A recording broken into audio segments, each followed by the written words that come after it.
पहला बयान deputy CM सम्राट चौधरी। एनडीए एक साथ मिलकर 2025 का चुनाव लड़ेगा। 25 के बाद भी वही मुख्यमंत्री रहे, आज भी और कल भी रहेंगे।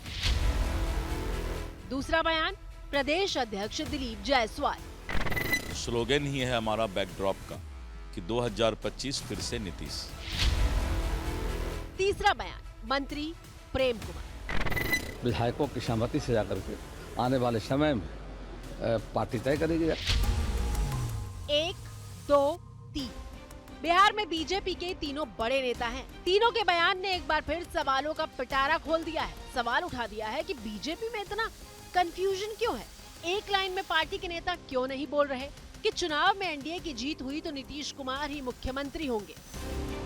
96 में गठबंधन हुआ, तब से नीतीश कुमार जी के नेतृत्व में भारतीय जनता पार्टी लड़ते रही, चाहे वो 2000 में हो, और आज भी 46 सीटें उनके पास है और हमारे पास 85 सीटें हैं। इसके बावजूद हमारा नेतृत्व नीतीश कुमार जी का, उनके कुशल नेतृत्व को कोई चैलेंज नहीं है। पहले भी थे, आज भी हैं और कल भी रहेंगे। सम्राट चौधरी ने गुरुवार को एबीपी न्यूज के कैमरे पर ही बयान दिया, लेकिन शब्दों का ऐसा माया जाल बिछाया जिसने कंफ्यूजन को कायम रखने का मौका दे दिया। अब इसे बिहार के मंत्री प्रेम कुमार ने अपने बयान से नया मोड़ दे दिया। परिणाम जब आएंगे तो निश्चित तौर पर मतलब विधायकों की सहमति से जाकर के आने वाले समय में पार्टी तय करेगी, जाकर एनडीए के लोग तय करेंगे। पार्टी का हाई कमान हमारा जो है वो निर्णय लेता है। जो पार्टी हाई कमान का आदेश होगा हम पालन करेंगे। ये तो सामान्य प्रक्रिया है। सत्ता की पॉलिटिकल साइंस समझने वाला हर व्यक्ति जानता है कि विधायक दल में नेता चुनने की प्रक्रिया होती है, लेकिन जो ध्रुव सत्य है वो ये कि मुख्यमंत्री का फैसला पार्टी का नेतृत्व करता है।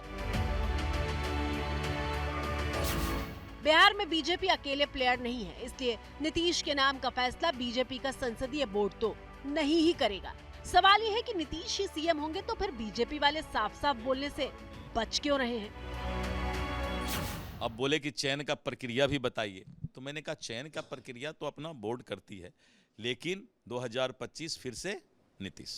तो 25 चुनाव के बाद भी क्या नीतीश कुमार सीएम बने रहेंगे, ये सवाल है। एकदम रहेंगे। प्रधानमंत्री जी नरेंद्र मोदी जी ने, हमारे देश के लोकप्रिय प्रधानमंत्री जी ने कहा, मेरे लाडले नीतीश। दिलीप जायसवाल भी गोल गोल घुमाने के माहिर हो चुके हैं। कभी संसदीय बोर्ड तय करेगा तो कभी स्लोगन का हवाला।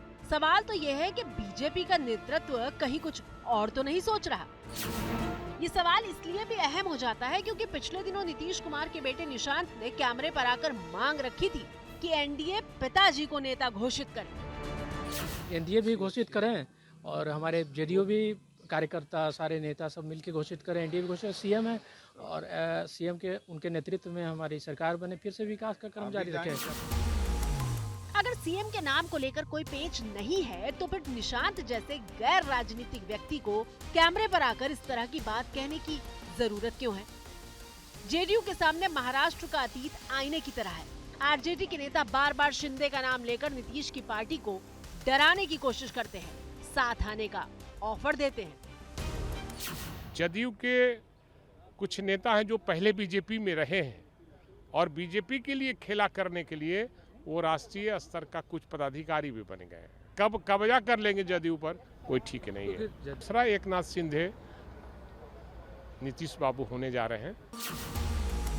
पिछले साल महाराष्ट्र का चुनाव हुआ तो सीएम का चेहरा तत्कालीन सीएम एकनाथ शिंदे थे, लेकिन नतीजों के बाद बीजेपी के नंबर ज्यादा आए तो फडणवीस को बीजेपी ने सीएम बनाया।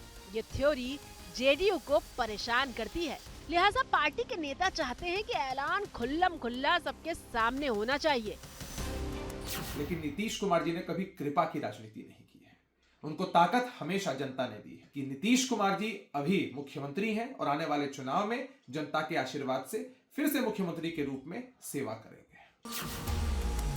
वैसे एक बात हम दर्शकों को याद दिला दें कि 24 तारीख को पीएम जब बिहार गए थे तब उन्होंने नीतीश को लाडला सीएम जरूर कहा था, लेकिन भविष्य के प्लान से पर्दा नहीं उठाया था।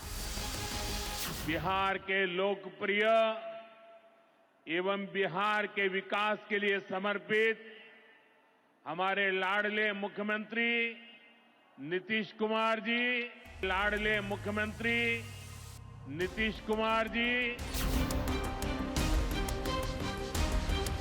बिहार में चुनाव तो साल के अंत में है, लेकिन सवाल अभी से शुरू है। नीतीश को सीएम की कुर्सी चाहिए। यहाँ ये नहीं भूलना चाहिए कि 2020 में बीजेपी से जब जेडीयू की सीट कम आई तब बीजेपी ने नीतीश को ही सीएम बनाया था।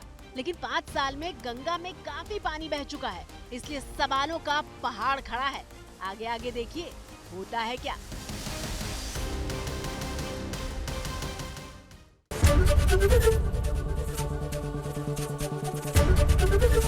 एबीपी गंगा, खबर आपकी, जुबान आपकी।